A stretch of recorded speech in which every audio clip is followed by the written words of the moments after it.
Welcome to Side Sessions here. Connor Norby is our guest. Even Strom, Jack McMullen, the TV crew is back. Allie, Jason, even Kelly Sacco, our live audience here this afternoon. Connor Norby, we are a week-ish away from opening day, Skeens versus Sandy. Where are you at, body feeling-wise? You're playing back-to-backs. Give us the 4-1-1 on Connor Norby. I feel good. You're just trying to, now it's about dotting the I's, crossing the T's.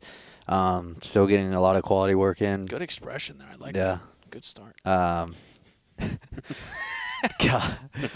Keep going. Getting a lot of good work in the cage. A lot of extra ground balls still. And feeling better. Arms feeling better, which is a good thing. And then body, it's that time of camp. You're feeling it a little bit more every day, but the end is near, and once opening day hits, you kind of get a new wave of energy.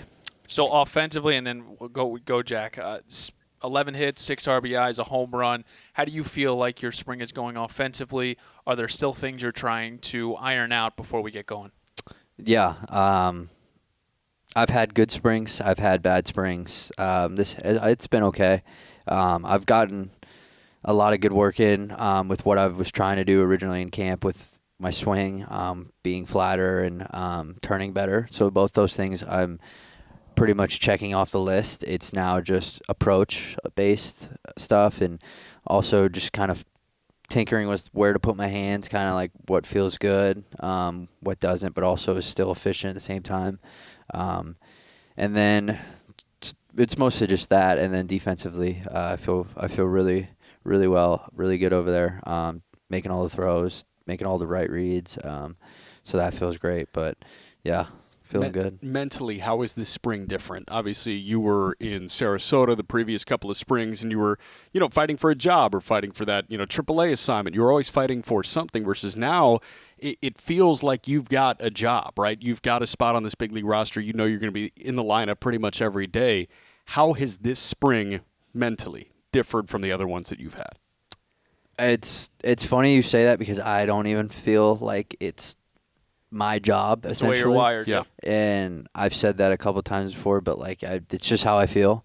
And I feel like there's so much more that I can do, and you guys have seen, I've shown a little bit of what I can do when I'm on, and it's just being there more consistently, eliminating some of the chase, some of the swing and miss, just playing a little bit better defensively, and then just building on that for obviously years to come. But it is also a bit of a comfort feeling having last year under my belt, knowing what it's like.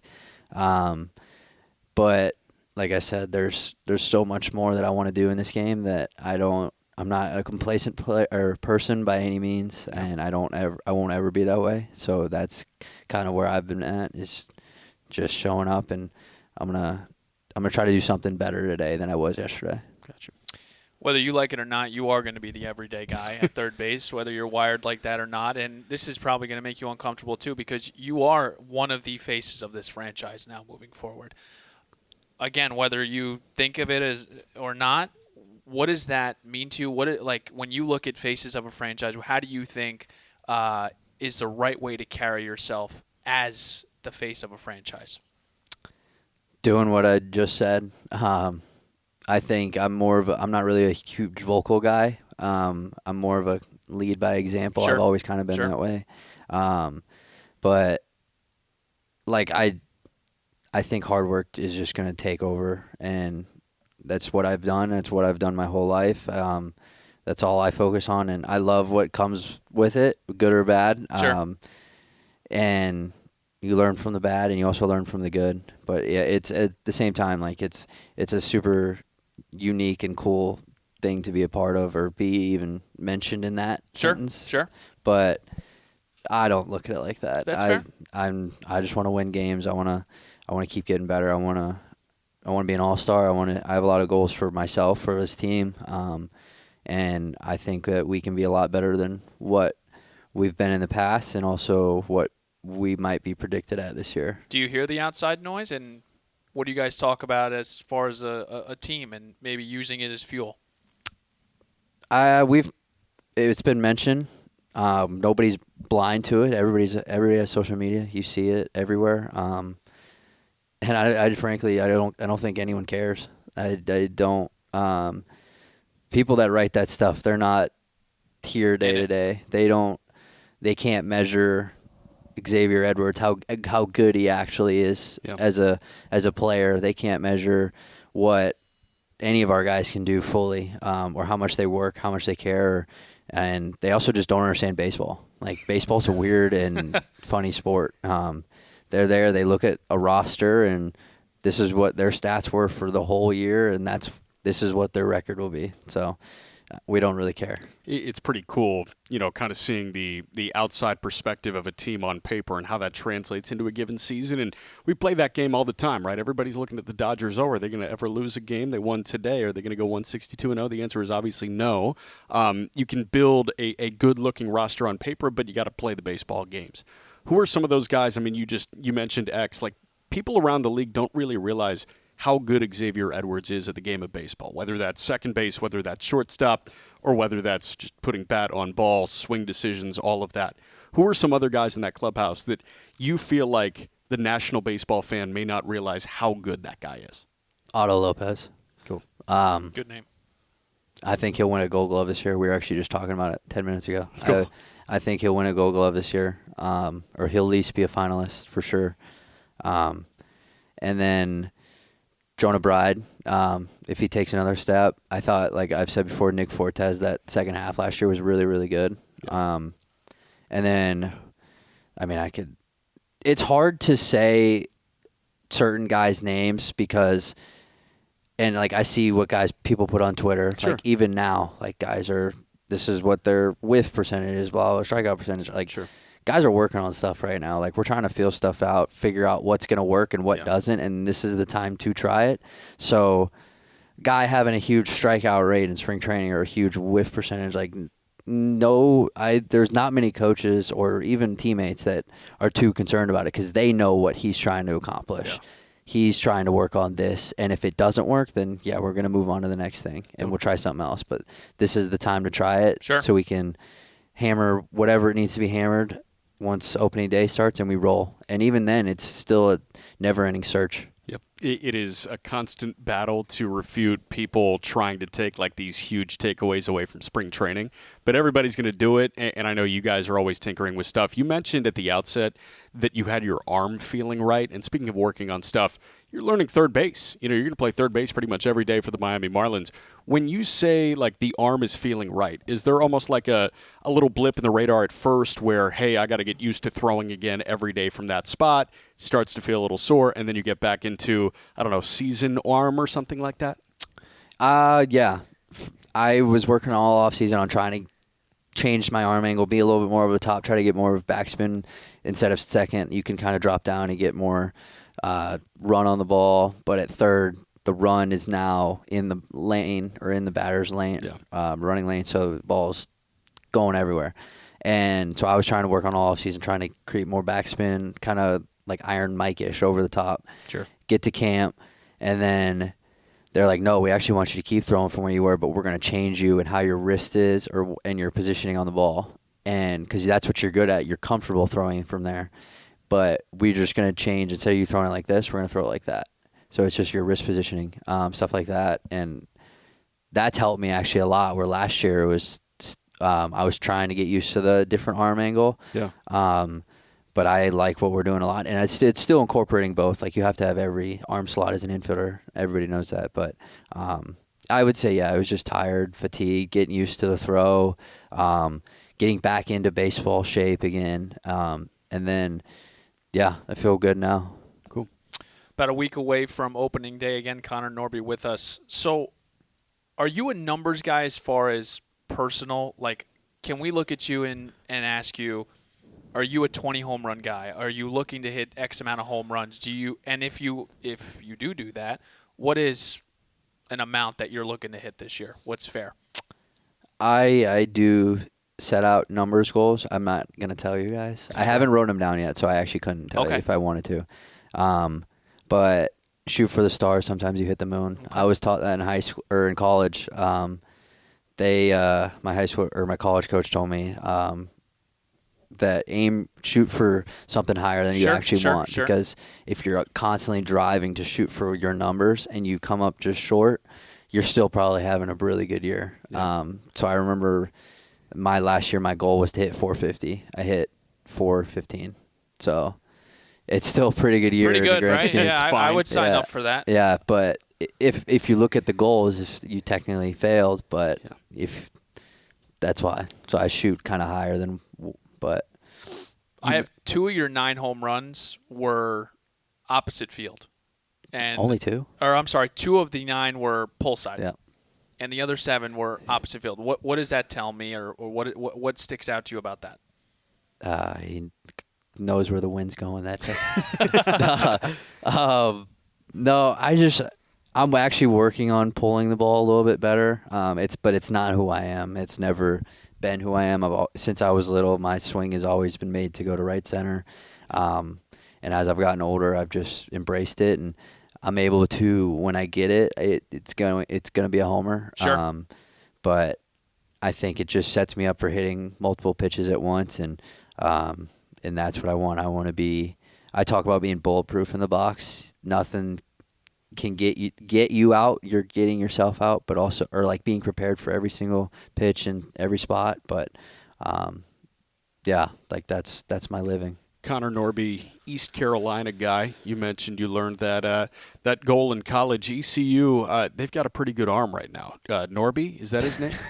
Who's this Something kid? like that, yeah. 19 punch-outs. Yeah. I know I talked to you a little bit about that in the clubhouse, and you said you got about 200 texts about little bro King. 19 in 7 1/3. Was it 7 1/3? Yeah.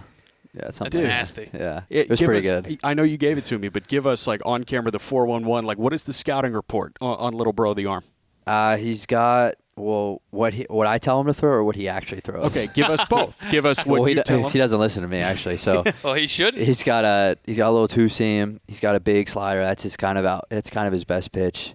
He has a cutter that he's working on. I wish he'd throw more. He's got a changeup that he's doesn't throw that much, which I get on him all the time about throwing more. That was actually one of the first texts to his pitching coach, who I was close with when I was there. He's still there, and he texted me, and right after the game was over, and he's like, "You had a lot of good ones, but nothing like that." And I said, my response was, "Throw more changeups." And he said, "Your brother," I just called the 19 strikeout game for your brother, and you're telling me to throw more changeups. Oh my God. And I said, "You're already sounded complacent." So Is your brother as superstitious as you? no. You are weird with the superstitions. Give the audience a couple of weird Connor Norby superstition. I struck out once, and I'm going to change everything about myself. Depending how bad the at bat was, yeah. Like, the eye black is a given. I guess that's superstitious. I try not to be that way, but it is what it is. It is what it is. If I do have a bad at bat. Like you're just how far are we going? What are you doing? You're taking off your switching. No, batting new glove? batting. There'll be new batting gloves. Okay. Potentially new cleats. In game? Have you ever done new cleats in game? Yeah. After one at bat, yeah. Dude. I've done 100% new bat. The worst it ever got was a change undershirts, and then there was another one where I had an arm sleeve and tape, and then I took the arm sleeve off and went double tape. Huh. So mid-game. Does it depend? Yeah, and change undershirts, cleats, dude. bat. Okay, so undershirt. Like, I'm curious about this. It's like, is it a feel thing? It's like, you know what? Like, it didn't really feel Biceps right under my don't jersey. It's like, feel. let's do this, or is it like something's going to change and it's not the jersey, so let's go with the undershirt? Sometimes I just want to completely throw out whatever that at bat was, and we're on It's to their the fault, next not one. mine. It's like burning sage without actually burning sage. Yeah. I have done that. Didn't work. Burn sage. It actually, I did it in high A once, and all it did was just piss everyone off because it stunk up the whole clubhouse. So I didn't do it again. I know you say that you're not a vocal leader, but you can be a spiritual leader. You can go in there and start preaching the word of God and start bringing in the sage and really. Guys see me reading. I read every day. Yeah. Good. So there you go. Yeah. What do you like reading?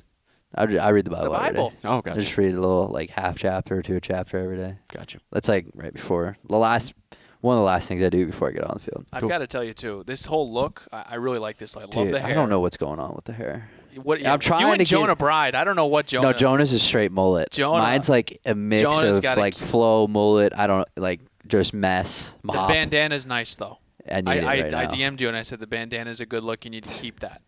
It's a mess, but I definitely need the headband right now. Yeah, the headband is fire.